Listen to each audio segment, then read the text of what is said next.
3 number सवाल पढ़िए। राम एक पुराना स्कूटर 45,000 रुपये में खरीदता है और बेचने से पहले उसकी मरम्मत पर 7,500 रुपये लगा देता है। यदि स्कूटर को 58,000 में बेचेगा तो क्या होगा? मैं आपको एक बात बताता हूँ, देखिएगा। मान लीजिए कि कोई चीज़ मैंने 100 रुपये में खरीदी है, 100 रुपये में खरीदी है और उसकी मरम्मत पर मैंने 10 रुपये लगा दिए। फिर मेरे भाई 10 रुपये मैंने और लगा दिए।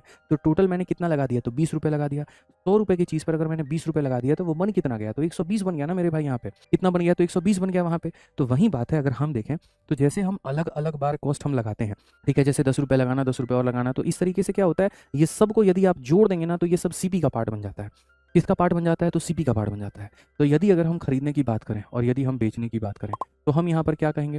तो हम कहेंगे 45,000 रुपये में हमने खरीदा था और उसके बाद भी यहाँ पर जो है 7,500 रुपये हमने यहाँ पर लगा दिए। इतने में खरीदा था, इतने और लगा दिए, तो हमारे सामने कितना हो गया?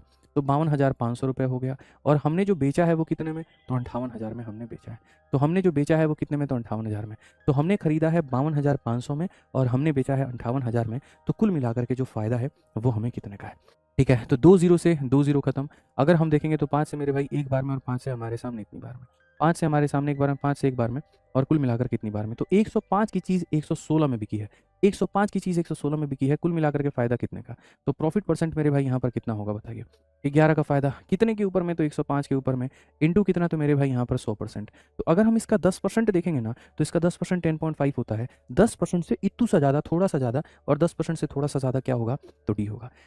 तो यदि तुम लोगों को, ठीक है, हाँ बिल्कुल, डी पर धोखा दिया है तुमने। अब सवाल यहाँ पर ये होता है कि क्यों धोखा दिया तुमने भाई, इसको बताओ। मेरा भाई अगर आज यहाँ पर लिख रहा है, एक भाई हमारा अंकित कुमार या जो भी क्या नाम है, ठीक है भाई, बहुत तेजी में चला जा रहा है, कुसुम क्या है, जो भी है, धोखा दिया तुमने, तो बता दीजिए धोखा क्यों मिला। आपने यहाँ पर इतने में खरीदा और इतने रुपए मरम्मत के लगा दिए हैं। तो जैसे खरीदने के बाद में जितनी भी चीज़ें कॉस्ट में आप और लगाते हो, तो सारा का सारा सीपी का पार्ट यानी क्रय मूल्य का भाग बन जाता है। तो ये सीपी का पार्ट बन गया। और जब भी तुम्हें लाभ का प्रतिशत या हानि का प्रतिशत निकालना है तो अनुपात से बेहतर कुछ भी नहीं है। तो अगर आप इनका अनुपात लेते हो तो यानी 105 की चीज़ 116 में आपके सामने हो गई।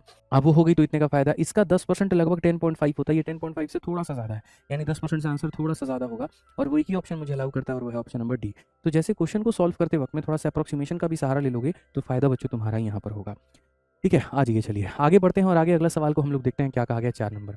और shopkeeper bot an article for 2500, एक दुकानदार 2500 में एक वस्तु को खरीदता है and sold it at a profit of 12%, तो क्या होगा सेलिंग प्राइस? एक वस्तु को 2500 में खरीदा, 12 के लाभ पर बेचा, तो विक्रय मूल्य क्या होगा?